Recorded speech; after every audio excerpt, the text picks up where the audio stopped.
All right, let's start now. You can see that that's the question, and we are told to use Cramer's rule. How do we use Cramer's rule to solve this? Let me quickly explain. You will remove all these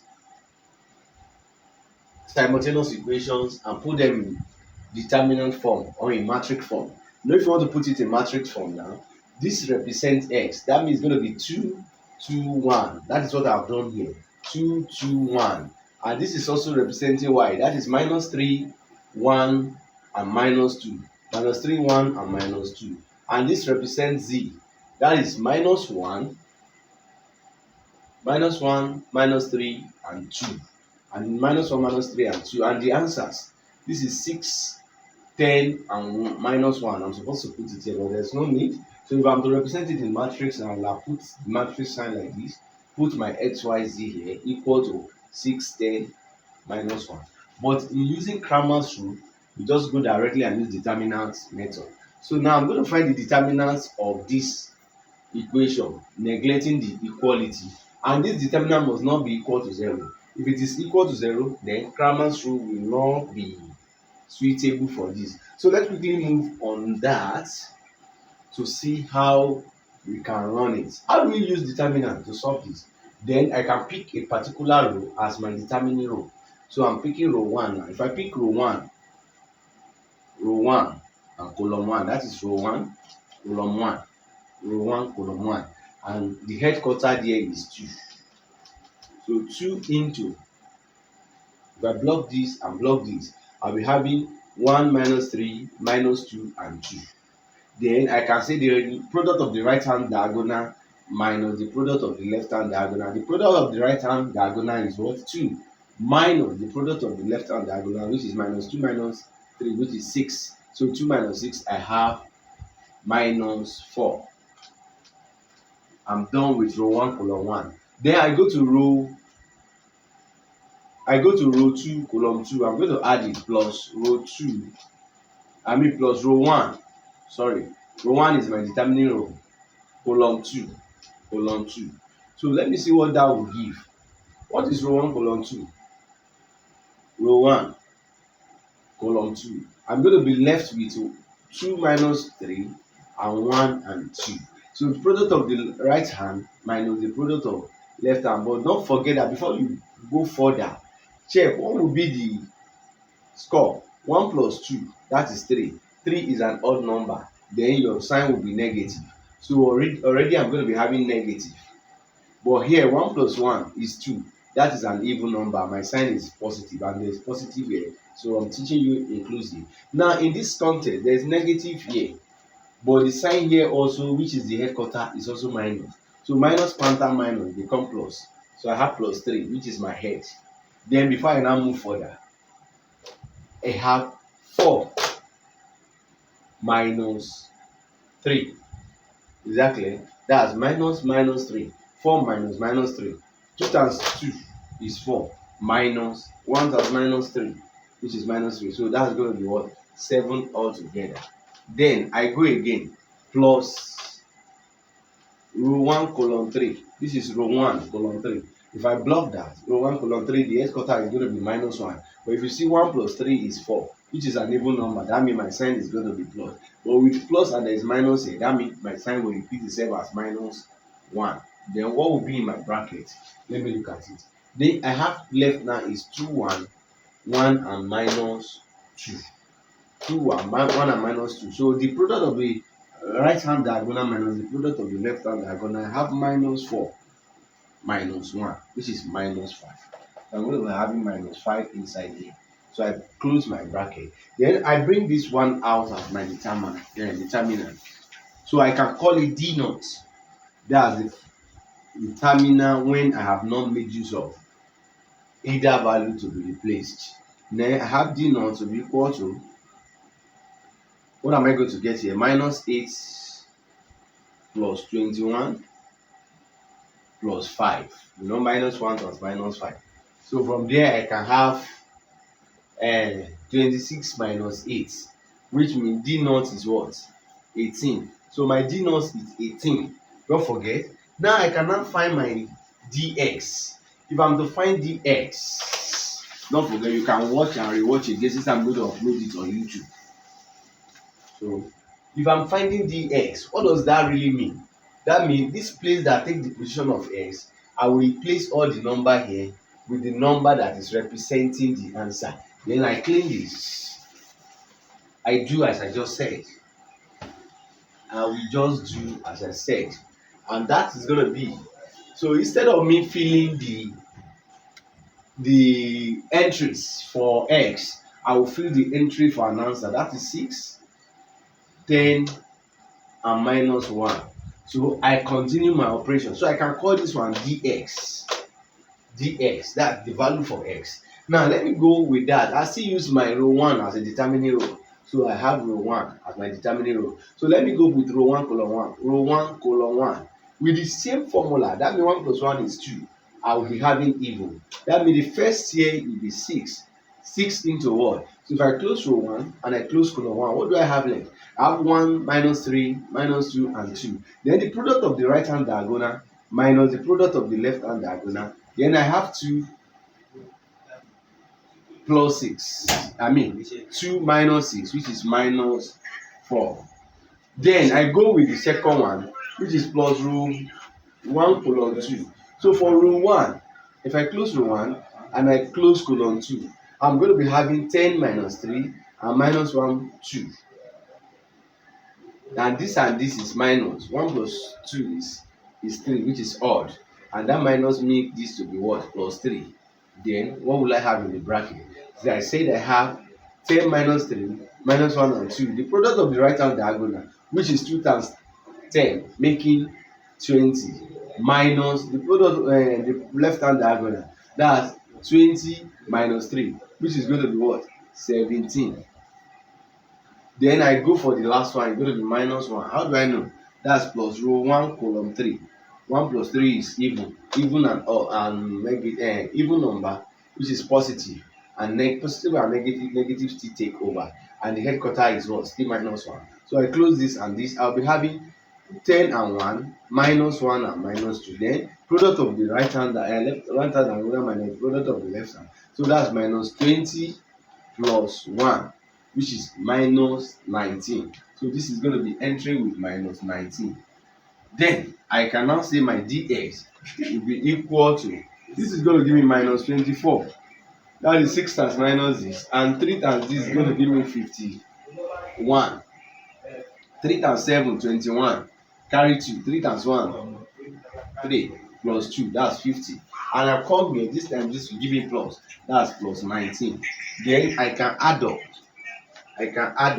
So if I add this to this now, it's going to give me 70. 70 minus, just take this one here, becomes 20. 20 and 50 becomes 70. 70 minus 24. Then let's first of all say 70 minus 20. I have 50. 50 minus 4.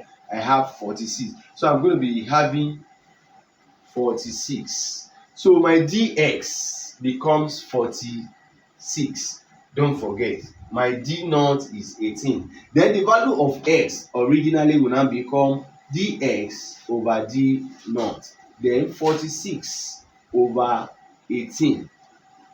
So I can break this one down. Let me go with 2. This will be 9, and 2 here will be 23. Meaning x is equal to 23 over 9. So we keep that one at a corner. Then let's go for y. I've gotten the value of x now. Let me be putting it here. X equal 23 over 9. Let's go for y. Then if I'm going to do for y, I will return the entry for x and replace the entry of y with the answer. So let me return the entry of x. Firstly, without rushing, I have 2, 2, and 1. Then let me replace the entry of y with the answer. Entry of y, I'm replacing it with the answer because I'm looking for dy now. That is 6, 10 minus 1. Then I can go for my dy. Under the dy now, I'm still going to use the same format that I'll be using. The same format. So I want to still make maintaining row 1 as my determining row. It's not compulsory, I can decide to change, but let's just leave it like that. So I'm using row 1, the first row, as my determining row. Then I can go ahead and say let me close row 1 and close column 1 as well. So I'll be having the edge bros. There will be what? R1 C1 for those that are learning. 1 plus 1 is 2, that is plus, and I have plus here, that will mean my 2 remain my 2. 2 into what am I going to have left? I have 10 minus 3 minus 1 and 2 left after closing row 1 and column 1. Then the product of the right hand diagonal. Diagonal is that as I run my hand, that's diagonal. 2 times 10, that is 20. 20 minus 3. Because minus 1 and minus 3 is 3. 20 minus 3, that is 17. Good. And the next one plus R1C2, that is negative because of the odd. Then I'm going to have minus 6. Then what is it going to be into? Let's close because there's positive here. This close, row 1, column 2. This close. Then I'm going to be having 2 minus 3, 1, 2. Then 4 plus 3. 4 plus 3, which is 7. Good. Then I come to the last one, row 1, column 3, which is plus. And plus and minus remain the headmaster. Good. So let's run this the way we have just ran the order. Then I'll be able to say I'm closing row 1 and 3. So when I close this, I'll be having 2, 10, 1, minus 1. Then minus 2, minus 10. That is minus 12. You see? Minus 2. Then the minus 10. That's minus 12. So let's open up. For the dy, I'm going to be having 2017, that's 34, minus 42. Yeah, 6 times 6 is 36. 36 plus another 6 will give you 42. And this plus 12. Now, let's quickly run this together as well. So if you have 12 plus 34, that's going to give me something like 46. 46 again, I'm taking 42 away from 46. Then I'm going to get 4. Good. Yes, I'm going to get 4. That's for dy. Then y is the same thing as dy over d naught. Dy, don't worry, the y is subscripts. Dy over d naught. And if that is the case, what is dy? 4. What is d naught? 18. Then that means y is 2 over 9 if I cut by 2. So don't forget, y is 2 over 9. Let me keep it somewhere here. Y equivalent to 2 over 9. X is this, y is this. Then the last one, we go for z. So let's know what will be the value of z. Others will retain their. First of all, let me claim this and replace it with the actual value of y. And the actual value or entries of y are minus 3, 1, and minus 2. Then I replace this now with the answer to continue my workings. I have a 6, 10, and minus 1. So if that is the case, I will now continue my workings. With this. So if I have this as it is, then I cannot continue working to get dz. Now I'm going on the mission to get my dz. Good. How do I get that? I pick row 1 as my determining row. So I go this way, row 1 close, row column 1 close. If I close row 1, 2 is still the head brothers. So 2 will be the head brother. 1 and row. Let me do the way we do for the purpose of learning. 1 plus 1 is 2. That's plus. Positive. Positive, and here is also positive. So the positive carry on. Then what will I have left inside? I have 1, 10 minus 2 minus 1. So product of the right hand diagonal minus 1 plus 20 minus 1 plus 20, and that's going to be brutally 19 or approximately 19. So I brought R2 C, I mean R1 C2. It is C that is changing. R1 remain is my determining role. So R1 C2, R1 C2. Then I'll be having left in R1 C2, which is negative, negative counter negative. I have plus 3 there because of 1 plus 2 is negative and there's negative here. It cancels each other. I believe the viewers now are now getting the logic. So we have that. So then I'm having left with what? 2, 10, 1 minus 1. Look at my hand. Close, close. I'm having left with what? 2, 10, 1 minus 1. Then the diagonal, the product of diagonal, that's minus 2 minus 10. It become minus 12. Yeah? And the last one, R1 C3, making plus. And there is plus here, meaning it doesn't change. 6 remain 6. And what will be left inside? Let's watch. Close 1, close 3. R1 C3. Then I have 2, 1, 1 minus 2. Then product minus 4 minus 1. That is minus 5. Then I can now go for my DZ. In finding my DZ, I have this to say this time this gives me 38. And this time this gives me minus 36. And this time this gives me minus 30. And if you look at it, if I even say this minus this, I have 2 left, and 2 minus this, I have minus 28. Meaning this Z will give me minus 28. Sorry, Z will give me DZ as we have been doing in over D naught, and that's going to be minus 28 over 18. Then I can cut by 2 as well. This is going to be what? Minus 14 over 9. And that is the case. So Z is minus 14 over 9. Z is minus 14 over 9. Can you see? So now, how do we know or believe that the Cramer's rule is correct? We can actually test from it by using the normal methods. What is the normal method I'm talking about? You know, when you are solving simultaneous equation, you are liable to use either substitution method or you use elimination method.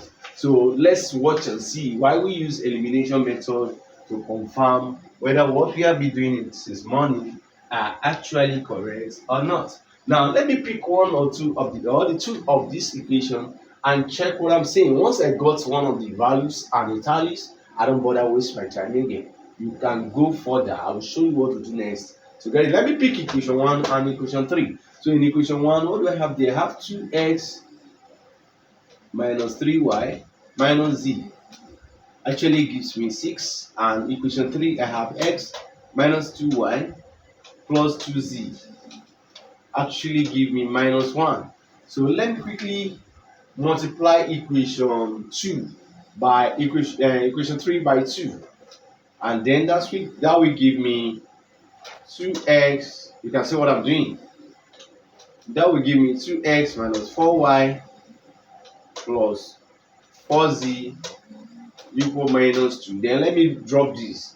I have 2x minus 3y minus z equals 6. Then let me subtract. Let me subtract this from star from star and 1 star from double star. So there I said 2x minus 2x, I have 0 there. So I have minus 3y minus, that's going to be plus 4y, and that's going to be me ordinary y. And I have what? Minus z minus 4 is going to give me minus 5z. Then I have 6 minus, that's going to give me plus 8. So I can say this is a reform equation 4. Let me call it equation 4. Since I've used star to represent that. And again, I can go again to combine 2. Let me combine equation 2 and 3. So what am I going to do? Let me multiply equation 2 by 2. I'm going to be having, I'm multiplying equation 2 by 2. Just capture. The board is very fast, very big. So let's manage ourselves. So we have this. I'm going to have 4x plus 2y. I'm multiplying equation 2 by 2 now. Times 2. Equation 2 multiplied by 2. So it's going to be what? 2y. And this is going to be minus 6z. Are you with me? And this is going to be what? 20 per se. Then let me use it with equation 3 direct.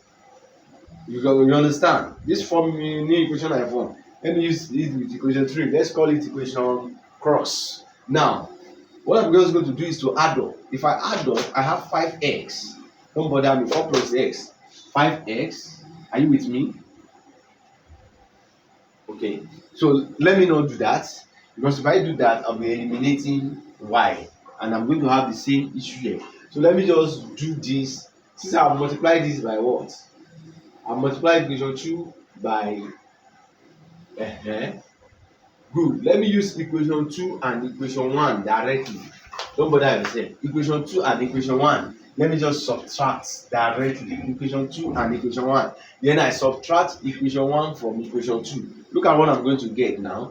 Equation 1, I'm taking it away from equation 2. 2 minus this, I have nothing. And y minus this, I have 4y. Are you getting the point now? Y minus 3y, that's 4y. And I have minus 3z minus, that's minus 2z. Are we together? So minus 3z minus, that's going to be plus z. And then I have 10 minus 6, which is going to be 4. So now, let me call this equation 5. Now, let me solve equation 5 and equation 4 simultaneously. And how can I do that? Equation 5 and equation 4 simultaneously. What I'm just going to do is very simple. I will multiply equation 4 by 4. Because me, I love going direct without wasting time. If I multiply equation 4 by 4, look at what it's going to become of it. Watch out. Equation 4 by 4, I have 4y here.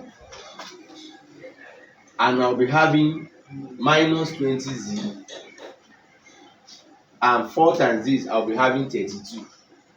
Wonderful. And I will leave this as it is. So I have 4y minus 2z. Are we together? Is equal to 4. Good. Just subtract. It's a normal thing. So now this minus this, I have 0. And minus 20 minus this, that's going to be minus 18z. Are you with me? And 32. 30 minus this. Don't bother yourself. 30 minus 4. 26. 26 plus 2, that's 28. Then go on. Z becomes what? Minus 28 over 18. Which is what? Minus 14 over 9. Can somebody check? Minus 14 over 9. Very good.